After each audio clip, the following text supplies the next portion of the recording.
Aleluia!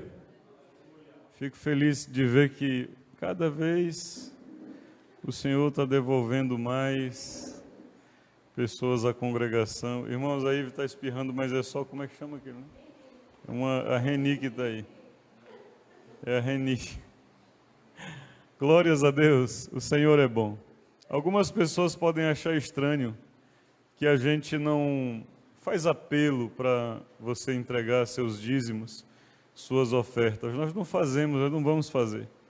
Nossa primeira reunião, o Cícero estava lá na Rotary, nós fizemos uma aliança, que nós não iríamos fazer culto ao dinheiro, a não ser que seja para socorrer alguém. Eu tenho coragem de vir aqui à frente e pedir, como já fiz algumas vezes. Então você que está nos assistindo aí pela live, e quem está novo no nosso meio, nós cremos que ofertas e dízimos fazem parte do nosso louvor e adoração a Deus. Então, se Deus tem entregue algo a você e você quer ser grato a Deus, como o Marco acabou de dizer, nós não viemos aqui com o sentimento de barganha. Eu vou dar tanto para Deus me dar tanto. Não, eu vou dar tanto para Deus me dar uma casa. Não, Ele sempre nos dá antes. Quando Deus ele instituiu que nós ofertássemos, Ele instituiu uma coisa justa, uma porcentagem, para que quem tem pouco dê apenas o que cabe àquele pouco e quem tem muito dá o que cabe àquele muito, é porcentagem. Além disso, oferta, é meu coração, eu faço o que eu quiser com a minha oferta. Então eu posso dar R$1, posso dar R$10, o que eu quiser. Mas uma coisa eu quero garantir, enquanto eu estiver vivo aqui, meu filho estiver aí, Robson estiver aí, Cícero estiver aí, você vê um camarada começar a fazer muito malabarismo aqui para tirar dinheiro de alguém, pode voar em cima dele com todo gosto. Aí é onde se aplica irai-vos e não pequeis. Pegue o camarada pela biteca, como diz o meu sogro, e ponha fora do púlpito, porque esse lugar é para transmitir a palavra do Senhor. Não é para negociar com ninguém, não é para mexer com a alma de ninguém, para pôr a mão no seu bolso. Amém? O Espírito me incomodou só para falar isso, mas não é sobre isso que eu quero ministrar hoje. Glória a Deus! Nós vamos falar nessa noite sobre um tema complexo, porque é tudo que a Bíblia traz é ao mesmo tempo complexo e simples, né? É simples, mas a gente complica. E porque a gente complica, a gente acha que é complicado, mas não é, é simples. Nós vamos estar falando hoje sobre o tema no tempo de Deus. A palavra diz em Eclesiastes 3, versículo 1, que tudo tem um tempo determinado. E como nós sabemos que a Bíblia, ela é um livro de conhecimento e sabedoria. Há muitas pessoas que quando leem a Bíblia ficam só no conhecimento e não chegam à sabedoria. O conhecimento é você conquistar as coisas errando e aprendendo. Isso é conhecimento. Eu parti de um ponto que eu não sabia nada, agora eu já sei, e então eu acerto porque eu já sei. A sabedoria é um pouquinho diferente. A sabedoria observa o que os outros fizeram e não comete os mesmos erros. Mas a Bíblia é um livro de sabedoria. E então em Eclesiastes, capítulo 3, versículo 1, se você já estiver aí, diga amém. Versículo 1 diz, 3, versículo 1. Tudo tem um tempo determinado, e há tempo para todo o propósito debaixo do céu. Eu sei que isso é complicado, mas nós precisamos nos adequar, nos submeter ao tempo. Mas nós vivemos numa situação complexa, por quê, Cauê? Porque a gente não gosta de esperar. A gente gosta das coisas na hora que nós queremos. A gente aprende isso já quando é criança, né? Aqueles que são pais, que estão aqui hoje, quem é pai que está aqui hoje? E quem é filho, como diz o Formiga? O pessoal trava, né?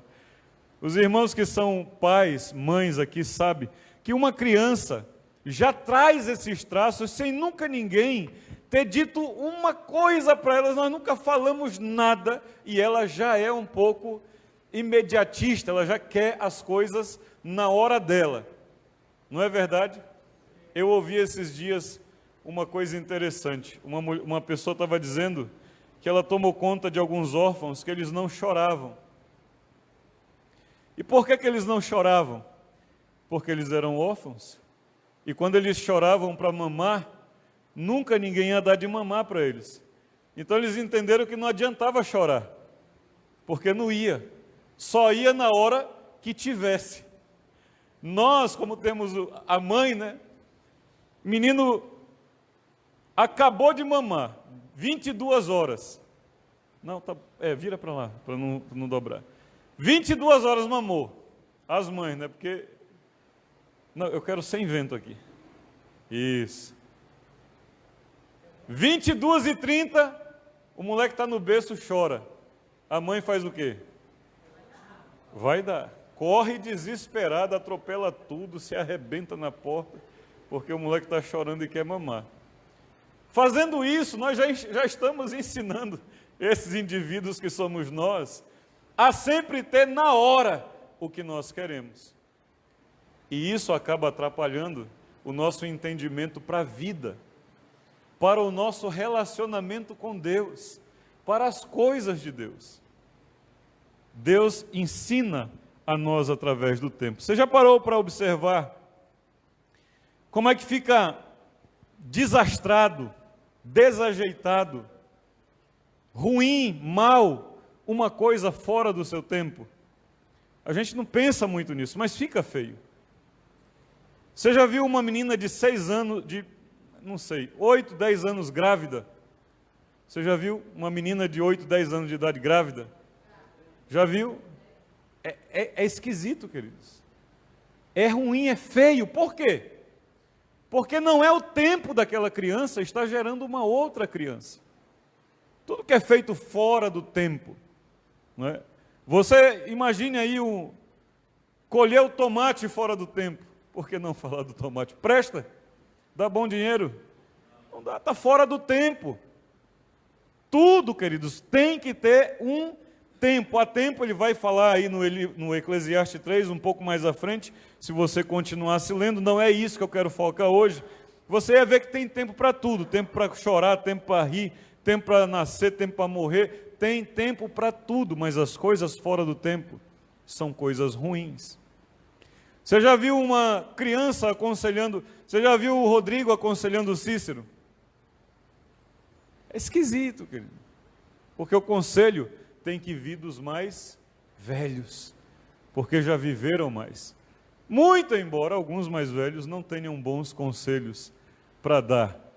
Mas se você vê uma criança na rua botando quente num adulto, você acha que não é uma coisa legal. Sim ou não?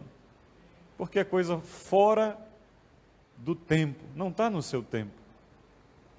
Tudo tem um tempo determinado e nós precisamos compreender e nos submeter a isso. Frutas, lavoura,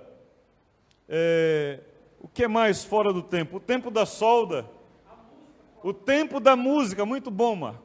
Tempo da música. Algum instrumento é o que nós fazemos aqui na maioria das vezes. Eu vou num tempo, os irmãos vão no outro e cada um, e no fim a gente se entende, mas se for um músico ouvindo, vai ficar chateado com o que ele está ouvindo. Um que tem um ouvido mesmo, não igual o nosso, né? Um ouvido melhorzinho. Porque existe, até na música existe tempo. Porque tempo é necessário. É necessário dar o tempo às coisas. Amém? Todas as coisas no tempo de Deus são maravilhosas e bênçãos, mas fora do tempo é uma coisa terrível. Gênesis capítulo 21. No livro de Gênesis, no capítulo 21,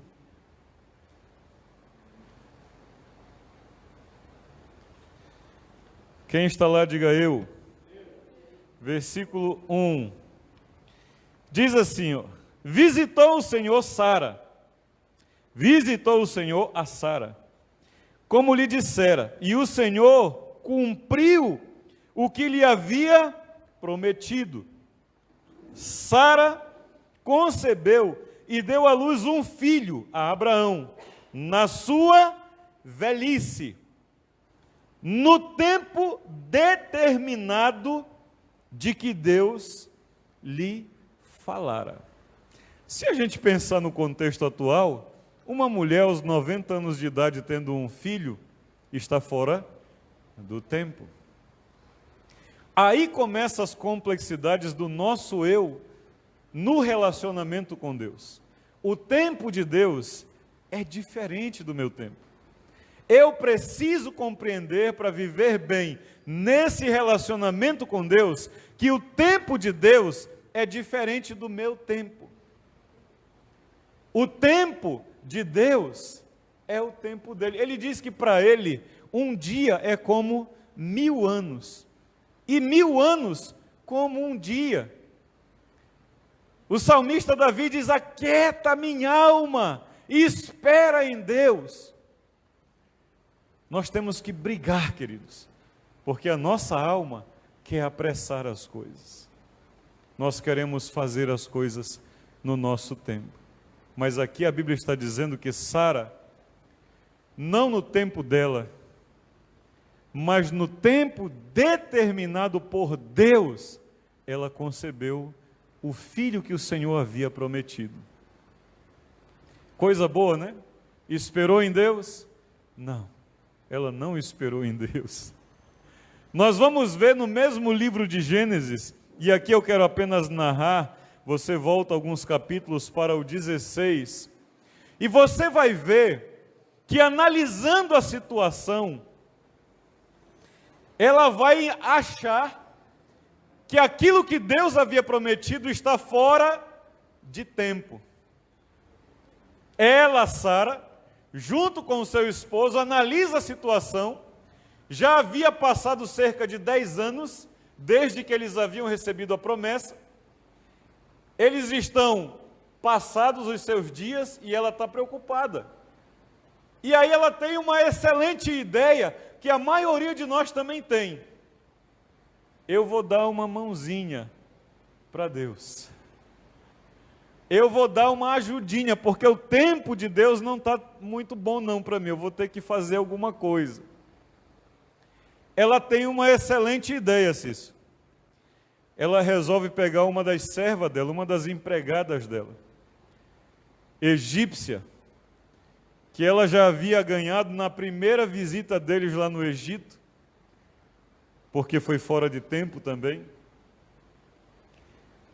e tiveram uma situação complicada lá, mas não é isso. Ela pega H, chega para Abraão e diz: olha, acho que está demorando muito, eu já estou velha, está fora de cogitação eu ter um filho, ela já tinha achado que não dava, faz o seguinte, pega a minha serva, coabita com ela, e vamos ter o filho que o Senhor nos prometeu.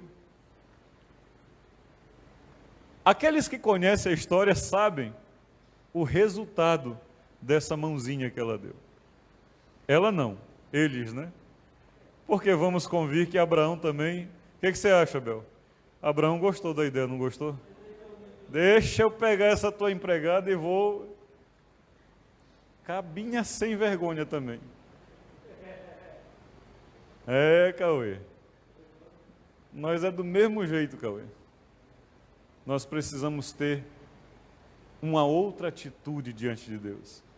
Os dois acharam que dando uma mãozinha para Deus ia resolver. Queridos, é a pior coisa que nós podemos fazer na vida.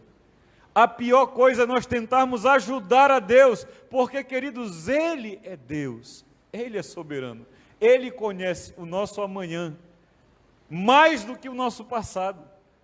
Então temos que ter confiança e esperar no Senhor. O resultado disso, queridos, é que no capítulo 16, versículo 15, diz: Agar deu à luz um filho a Abraão. Mas a promessa era para Abraão?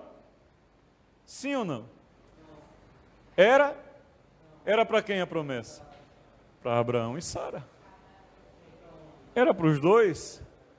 Então quer dizer que se resolver para um, não está resolvido para o outro. É para os dois, querido. Se Deus está falando com os dois, então vamos confiar, no caso de marido e mulher, que Deus vai fazer para nós dois. Marido e mulher não tem que estar um na frente, outro atrás, não. Um em cima, outro embaixo, não. Tem que estar lado a lado. Quando as coisas acontecem, os dois são beneficiados. Se tiver que chorar também, os dois choram junto. Não é isso que diz o livro de Eclesiastes também? É melhor serem dois do que um? Abacuque. Então ele resolveu também dar a mãozinha. E nasceu um filho a Agar, Abraão, e seu filho que lhe dera a Agar, chamou-lhe Ismael. De Ismael vai surgir também 12 príncipes, também 12 tribos, do mesmo jeito que aconteceu com a descendência de Isaque, porque havia uma promessa. Lá na frente, quando vem Isaque, agora o menino começa a ser rejeitado. Por quê, queridos? Porque era alguma coisa que veio fora do tempo. E as coisas que vêm fora do tempo tendem a não trazer bons resultados. A coisa quando acontece fora do tempo.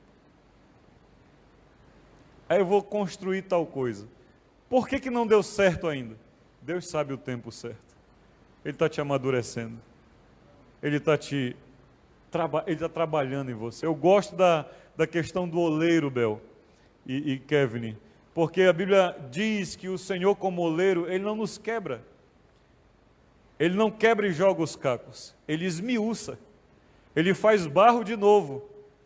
E Ele faz um vaso novo. Porque se Ele quebrasse e jogasse fora, nós estávamos enrolados.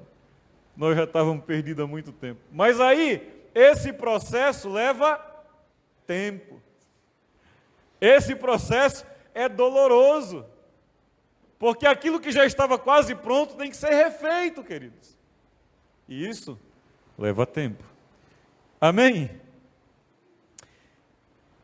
José sabia esperar e descansar no tempo de Deus. Eu fui muito impactado por esse texto. Gênesis 45.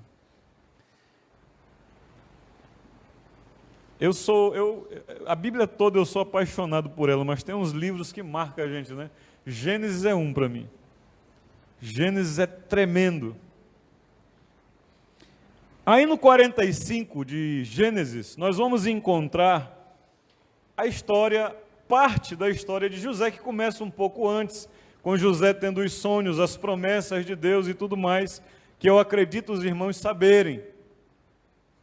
Chega agora um momento em que os irmãos de José estão lhe visitando pela segunda vez, depois de muito tempo que já havia passado desde a prisão, desde ser vendido aos ismaelitas, que vendiam, né? Comprava e vendia.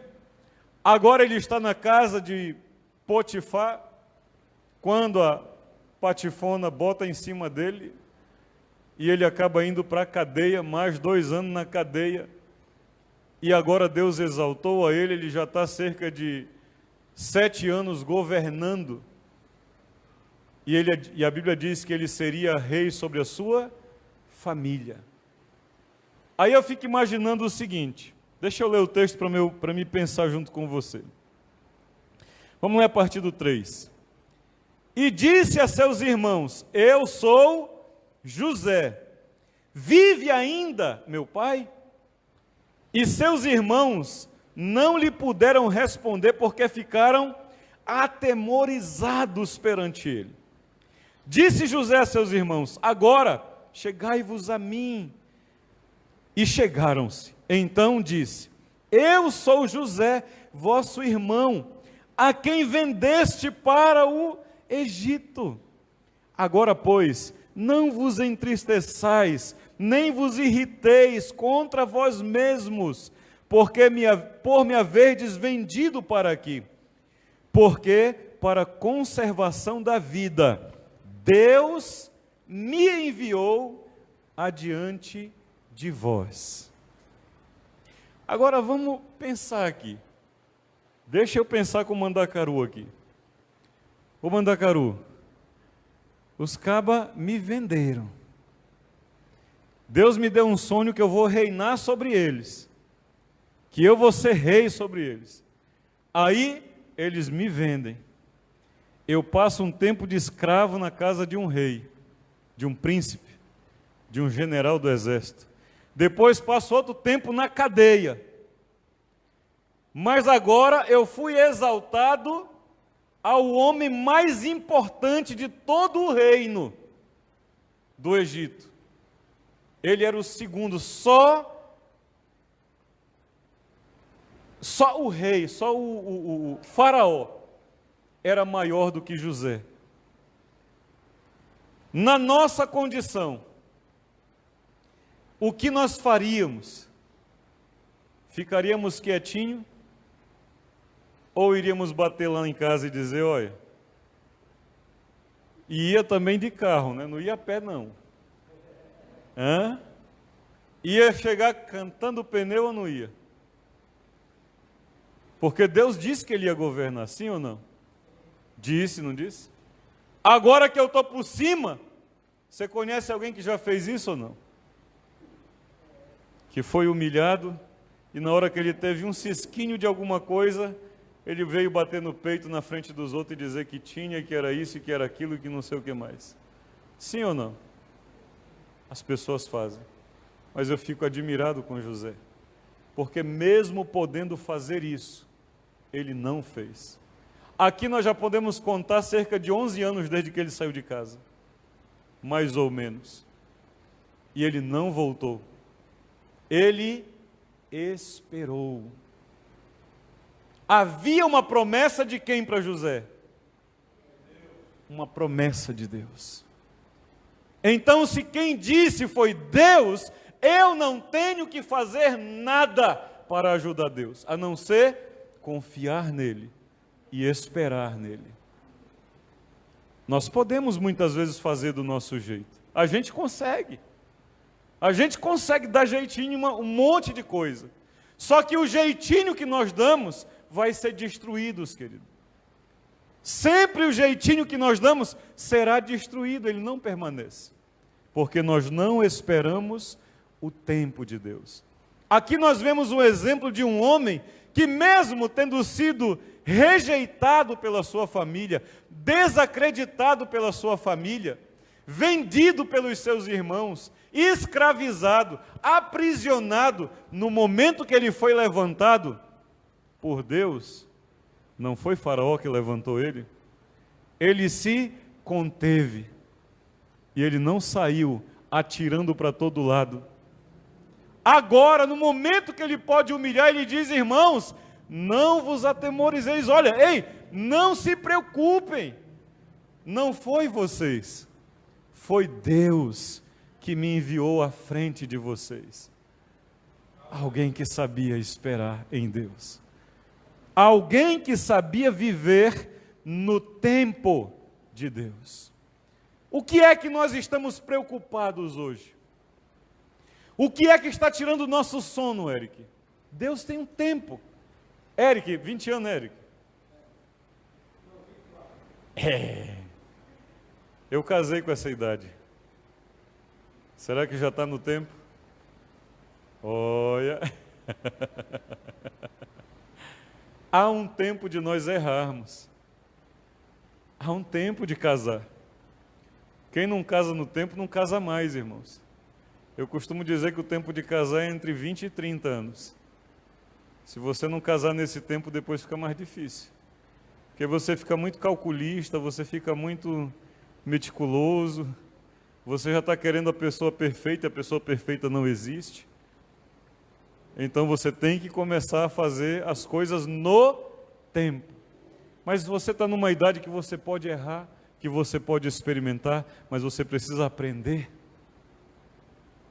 José sabia, há um tempo, e eu vou esperar no tempo de Deus. Eu serei exaltado sobre os meus irmãos, e eu serei exaltado sobre o meu pai e minha mãe, porque assim era os sonhos de José. Mas isso acontecerá no tempo de Deus. Muitas pessoas nas instituições religiosas acabam provocando terríveis desastres, porque eles querem assumir posições quando ainda não está no tempo. Há um tempo para as coisas. Quando você espera o tempo de Deus, é lindo, irmãos. É maravilhoso, porque Deus flui dentro daquilo que Ele está. Mas se Ele não estiver, não vai acontecer nada. Você só vai causar dano. Aí o que acontece? Dividem congregações, saem machucados e machucando, pessoas ficam feridas no caminho, e um ferido não pode tratar de outro, e também não se deixa tratar. Você já tentou tratar de uma fera ferida? Você quer tratar um cavalo, o que é que você faz isso? Ferido. Hein? Tem que cuidar dele como? Põe uma anestesia. Antes da anestesia faz o quê? Amarra ele, porque se você não amarrar, o coice vem, meu amigo. Você já tirou leite, Digão? Já tirou leite de vaca? Ainda não. Não pode um negócio desse. Fazendeiro tem que tirar leite de vaca. Quem tira leite tem que fazer o quê, queridos? Amarrar, porque se você for tirar, meu amigo, tem que piar, né? Porque senão vai levar uma patada, queridos, porque você está mexendo em áreas sensíveis. Muitas vezes por não esperar o tempo. Também para tirar o leite tem tempo. Se for depois do bezerro mamar, meu amigo, já era. Acabou a safra. Só no outro dia, se você acordar cedo. 4 horas da manhã, levante e vá lá. Porque para tudo tem tempo. José esperou o tempo. Se Deus me prometeu, Ele vai cumprir a sua promessa na minha vida. Amém? Para todo propósito, há tempo e modo. Nós já vimos isso lá em Eclesiastes, mas deixa eu ler um outro texto de Eclesiastes. Eclesiastes capítulo 8. Eclesiastes está aí entre Gênesis e Apocalipse. Depois de Provérbios, viu? Depois de Salmos, depois de Provérbios. Em Eclesiastes capítulo 8, vem mais uma palavra para nos mostrar e nos consolar, nos ensinar e nos instruir que Deus tem o controle das coisas. Capítulo 8 de Eclesiastes, versículo 5, diz o seguinte: quem guarda o mandamento não experimenta nenhum mal. Por que eu estou sofrendo? Por que eu estou em angústia? Por que eu estou vivendo uma situação que não é a desejável? Questione-se se você esperou o tempo, porque aquele que obedece não experimentará nenhum mal. E o coração do sábio conhece o tempo e o modo. Aí não é só tempo. Deus tem um tempo e Deus tem uma forma. A forma que Deus abençoaria Abraão era através dele, Abraão, e de sua esposa. Abraão vai e tenta criar uma emenda, coloca H na jogada, mas não adianta você fazer H, queridos, porque na hora H vai falhar. É melhor você esperar o tempo de Deus e agir no modo de Deus, é melhor.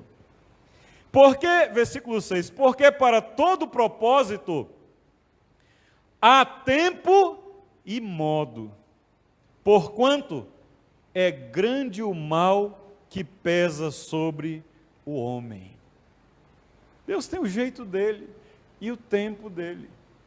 O Kleber Lucas escreveu isso, né? Deus tem o seu tempo, seu jeito e o seu reino. Nós temos que nos submeter. Deus tem seu tempo e Ele tem o modo de fazer. Não adianta. Deus prometeu, Ele vai cumprir. No tempo dEle, Ele vai cumprir. Jesus nos deu exemplo de submissão ao tempo e ao modo de Deus. Olha aí, Mateus capítulo 3, você já está correndo para lá, então é só ir mais adiante. Mateus capítulo 3, o primeiro dos evangelhos, e do versículo 13 em diante, diz o seguinte: por esse tempo, amém? Por esse tempo, veja aí, há um cuidado. Que tempo é esse que está falando? Você sabe que tempo é esse? O tempo aqui é a idade. A idade de Jesus, 30 anos de idade. Por que no tempo de 30 anos de idade? Por que não aos 29 anos? Por que não aos 20 anos? Eu acho bonito, queridos, as crianças ministrarem. Inclusive, eu quero que o Aécio ministre na próxima terça-feira. Mas tem tempo, ele vai ministrar sobre o meu manto. Eu estou cuidando dele. Mas agora eu vejo alguns vídeos de crianças sendo colocadas e endeusadas. Elas não sabem lidar com isso, queridos. Está fora do tempo. A Bíblia está dizendo que Jesus, no tempo, por este tempo, falando especificamente de Jesus, tem um sentido aqui, tem um significado, que você só vai entender se você leu a Bíblia em Levíticos e Números. Se você não leu Levítico e Números, você não sabe por que está dizendo que por este tempo dirigiu-se Jesus da Galileia para o Jordão a fim de que João o batizasse. Jesus foi lá porque havia chegado a hora. Sabe por quê? Porque o sacerdócio, na lei, começa aos 30 anos de idade. E Jesus é o sumo sacerdote, estabelecido agora de uma vez para todo sempre. Então era necessário que ele esperasse o tempo. É legal a gente assistir aquela série do The Chosen, né? Porque tem alguns insights da vida de Jesus antes desse tempo. Mas o ministério de Jesus vai começar no tempo determinado. Aí ele chega, versículo 14, ele, porém, João, né, nesse caso, o dissuadia dizendo: eu é que preciso ser batizado por ti, e tu vens a mim. Mas Jesus lhe respondeu: deixa por enquanto, porque assim nos convém cumprir toda a... Jesus respeitava tempo e modo, queridos. Você vai começar um ministério, quem estendeu as mãos sobre você? Quem estendeu as mãos sobre quem estendeu as mãos sobre você? Deus é Deus do tempo e dos modos, do jeito, dos princípios. Não tenta atravessar. Eu estou vendo um monte de pastor, apóstolo, nas lives do Facebook. Eu fico olhando, meu Deus, essa pessoa sabe o que significa ser pastor? Um menino, apóstolo não sei o quê. Eu fico, olha, vou fazer um curso com ele. Queridos, nem Jesus olha para aí, queridos. Você que está aí babando para um monte de incautos, para um monte de crianças que falam palavras bonitas e massageiam o teu ego, pergunta qual é a história dessa pessoa. Ela veio de onde? Quem o ungiu? Quem colocou as mãos sobre ele? Jesus foi batizado por João Batista, queridos. Ainda que João Batista, sabendo a posição do reino espiritual de Jesus, não quisesse batizar Jesus, ele veio para nos dar exemplo no tempo e no modo de Deus. Não é como eu quero, não é quando eu quero, é no tempo de Deus e do jeito de Deus. Jesus nos deu o exemplo. Batizado, Jesus saiu logo da água, e eis que se lhe abriu os céus, e viu o Espírito de Deus descendo como pomba, vindo sobre ele. E eis que uma voz do céu dizia: este é o meu filho amado em quem me comprazo. Jesus vai começar o seu ministério, mas ele espera o tempo para ser batizado, o tempo para receber o revestimento do Senhor, o Espírito Santo, para ele sair fazendo a obra. Já não foi assim com os seus discípulos em Atos capítulo 1, quando nós vemos discípulos querendo substituir o Judas, não o irmão de Jesus, mas o Iscariotes, porque havia se enforcado depois de ter traído Jesus. Eles agora estão reunidos num concílio aqui, para decidir quem substitui Judas. E não tendo uma resposta do Espírito, porque a ordem para os discípulos era permanecer em Jerusalém, até que venha sobre vós o Espírito Santo. E eles agora estão tentando decidir sem o Espírito Santo.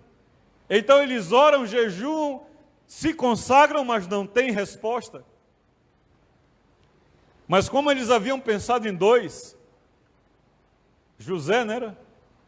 E Matias, se eu não me engano, lançaram sorte, Tumim e Urim,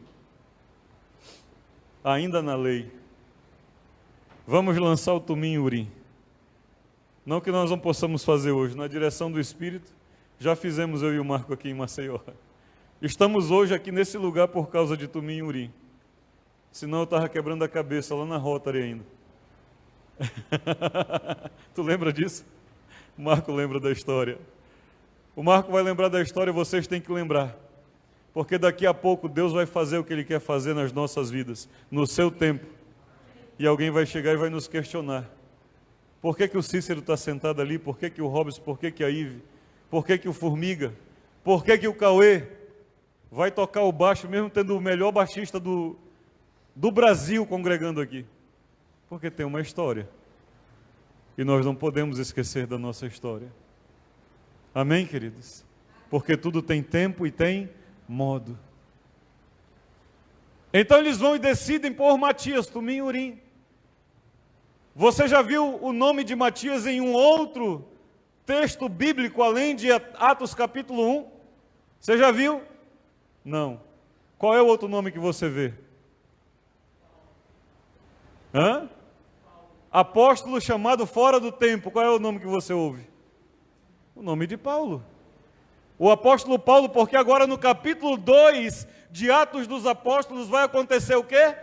O Pentecostes, querido. O Espírito Santo vai ser derramado sobre a igreja. Capítulo 9 de Atos, o apóstolo Paulo perseguindo a igreja para destruir, matar, enforcar, queimar. O Espírito Santo vem sobre ele.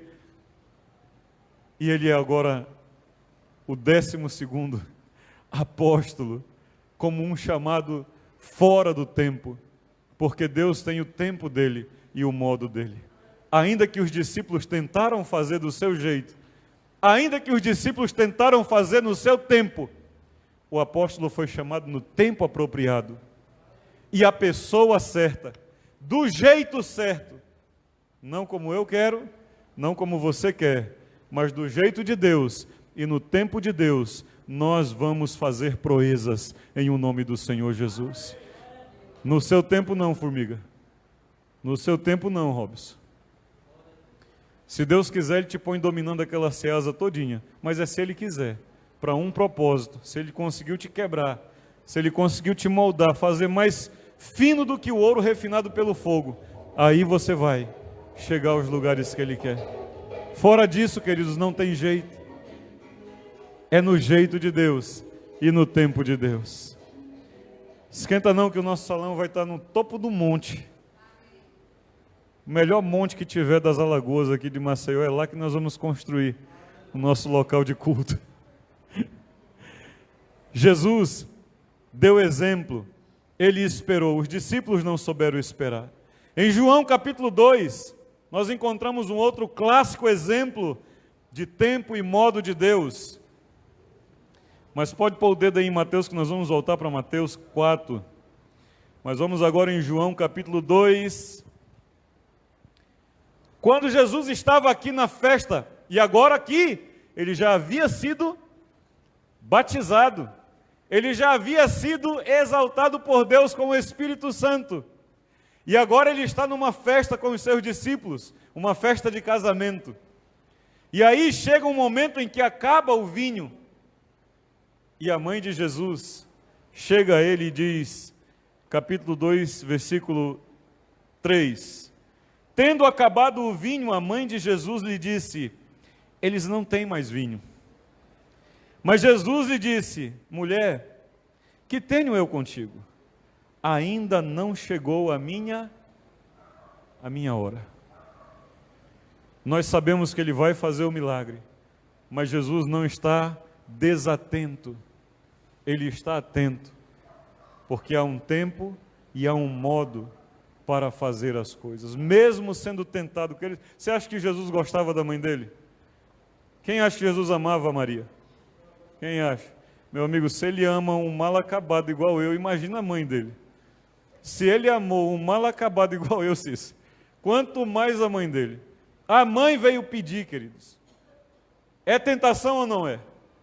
Eu já tive situações. Você acha que eu estou aqui porque eu obedeci meu pai e minha mãe? Meu pai e minha mãe me amam. Meu pai e minha mãe amam Jesus.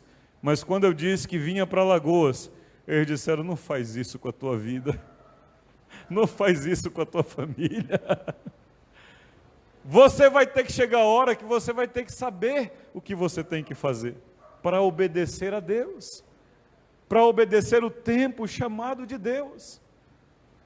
Do contrário, querido, isso será um desastre.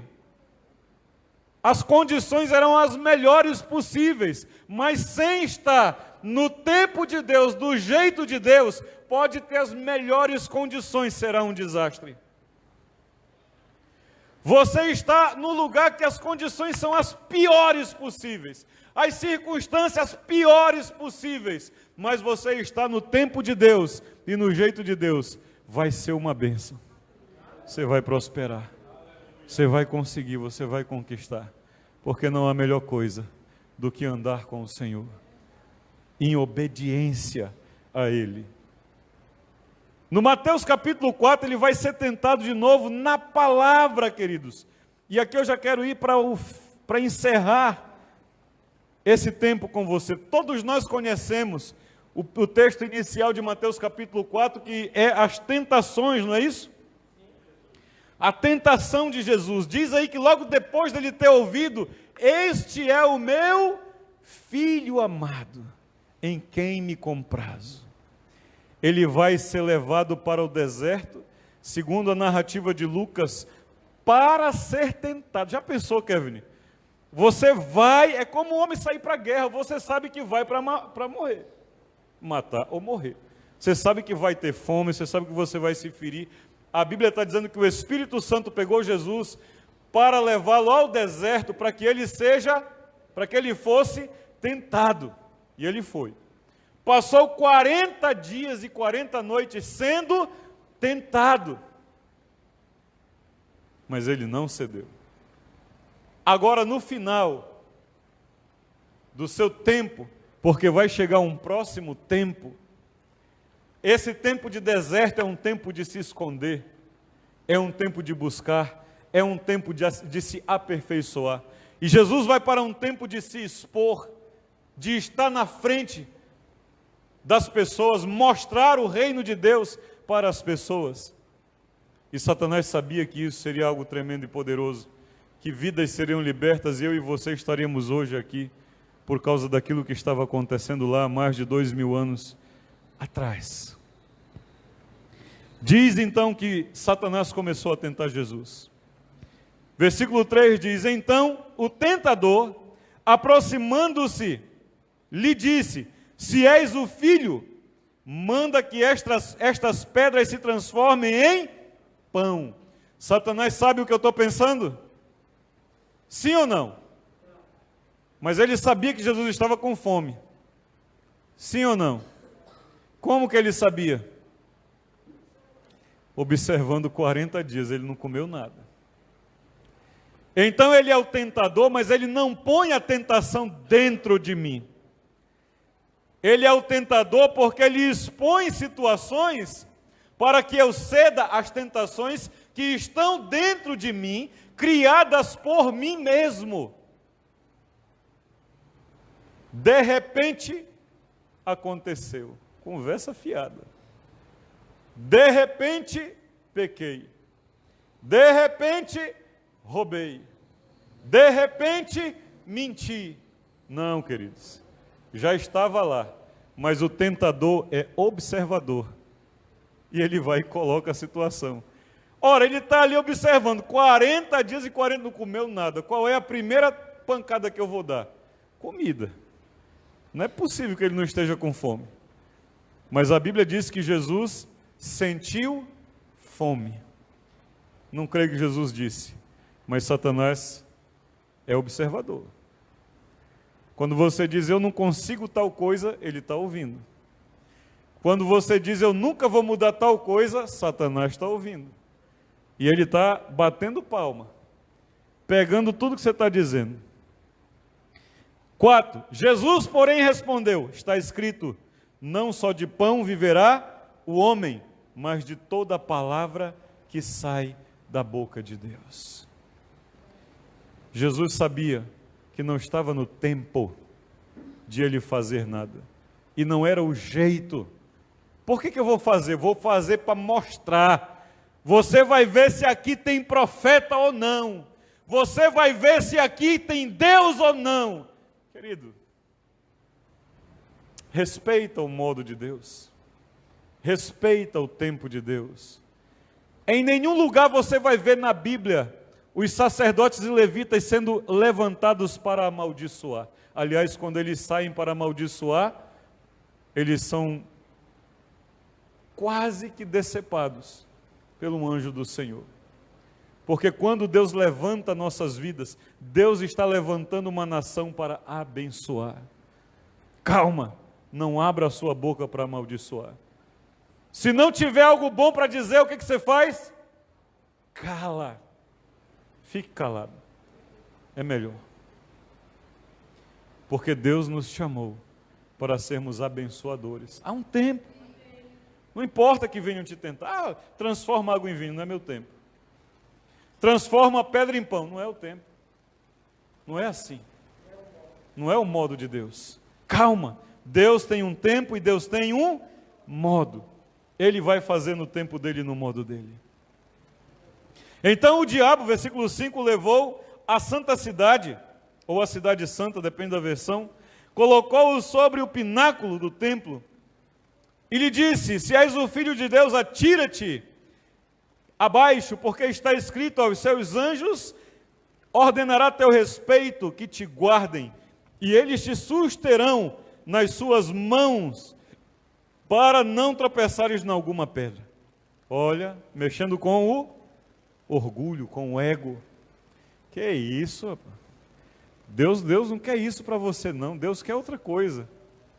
Deus não quer essa maluquice que você está vivendo. Deus não quer o seu prejuízo, Deus isso, Deus aquilo. E para sair? Não, a gente mente aqui, vamos matar uns dois, vamos roubar. Deus não chamou para sofrer. Deus tem tempo e modo. Queridos, em resumo, você sabe o que eu quero dizer com os textos de Jesus. Ele vai dizer que também está escrito, não tentarás o Senhor teu Deus. Amém? Louvado seja o Senhor pelas máscaras dos irmãos. A minha está aqui, viu?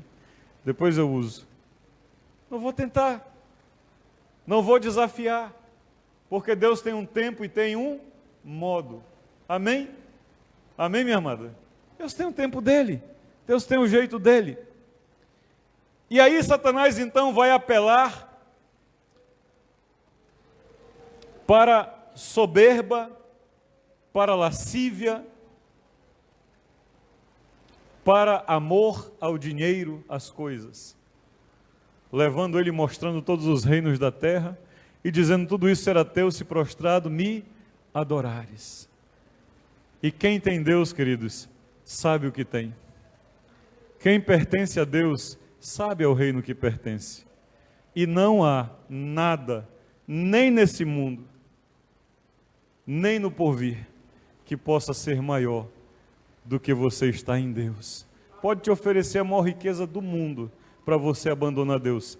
Ainda assim não vale a pena. Muito embora, há muitas pessoas escolhendo isso. Eu conheço algumas, eu creio que há dezenas e talvez centenas de pessoas que hoje, se disserem para elas que tudo que elas têm está levando elas para o inferno, e se elas disserem que se disser que deve abandonar e seguir a Jesus, elas vão gentilmente, amavelmente, simpaticamente continuar servindo a Satanás, as riquezas, as coisas que ela tem, e vai para o inferno, porque ela não tem ideia do que é a eternidade sem Deus.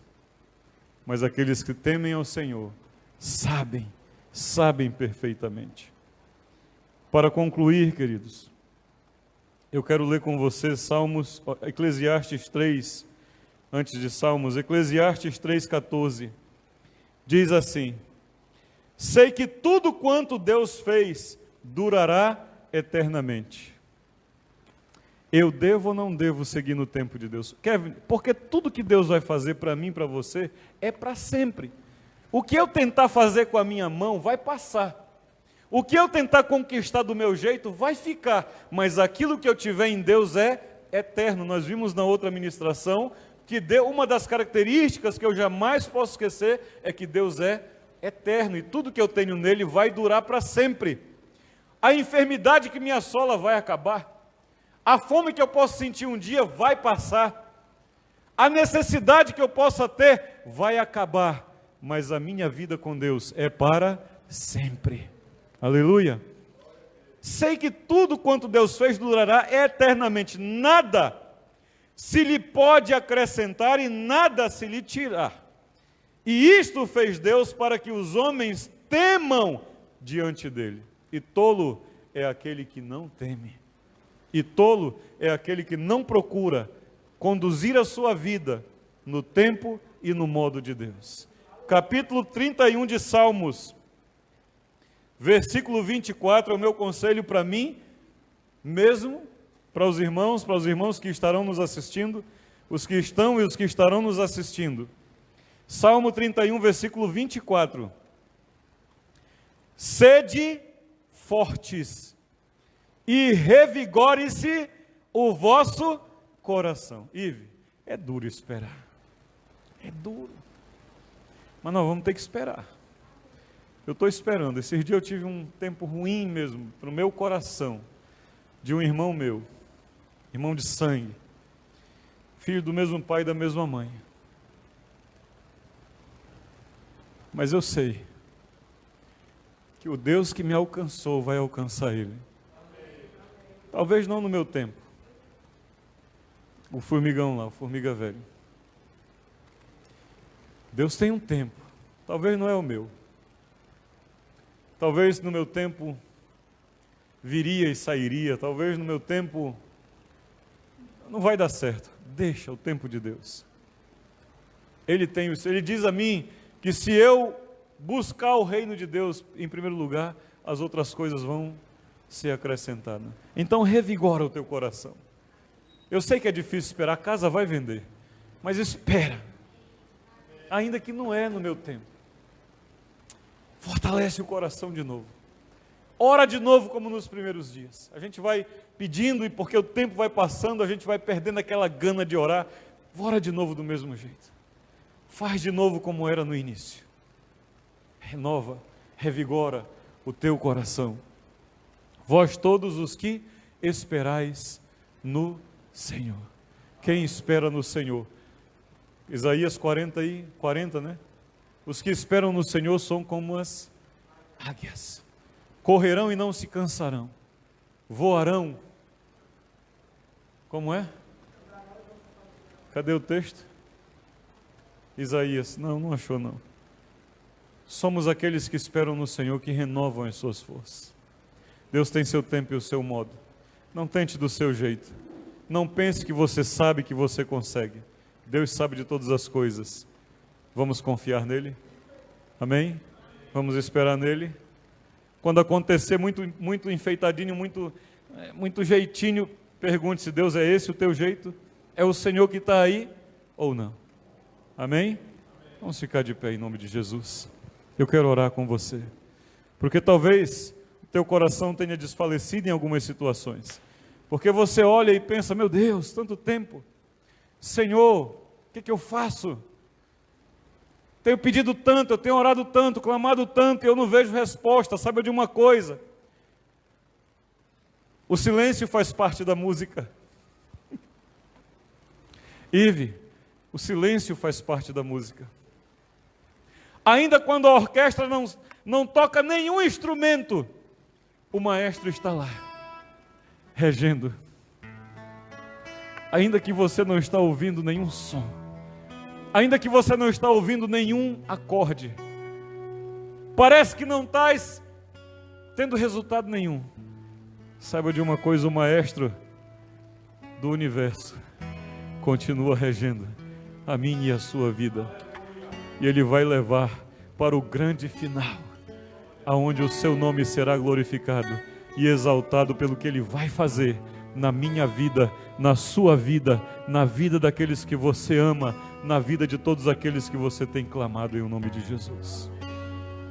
Pai, nessa noite nós estamos diante da Tua presença, Senhor, reunidos aqui nesse pequeno grupo, Pai, para ouvir a Tua palavra, mas que alegria, Senhor, que privilégio nós temos nesse dia, de podermos como amigos, como irmãos em Cristo, abrir a Tua palavra e saber que o Senhor não nos deixou de qualquer jeito, para viver de qualquer jeito, para andar de qualquer jeito, mas o Senhor determinou um tempo, uma forma, para que nós Te agradássemos, para que recebêssemos do Senhor as Tuas bênçãos. Pai, em nome do Senhor Jesus, eu quero clamar sobre a minha vida e a vida dos meus irmãos que estão aqui, e a vida dos meus irmãos que estão nos assistindo, que o Senhor derrame sobre nós um espírito tal, que nós venhamos nos submeter à Tua palavra de tal forma, a obedecer o Teu tempo, a obedecer o Teu jeito, a Tua forma, a buscar os Teus propósitos e não os nossos, para que o Teu nome seja engrandecido. Eu abençoo a Tua igreja, eu abençoo os Teus filhos espalhados na face da terra, em o nome de Jesus. Amém e amém.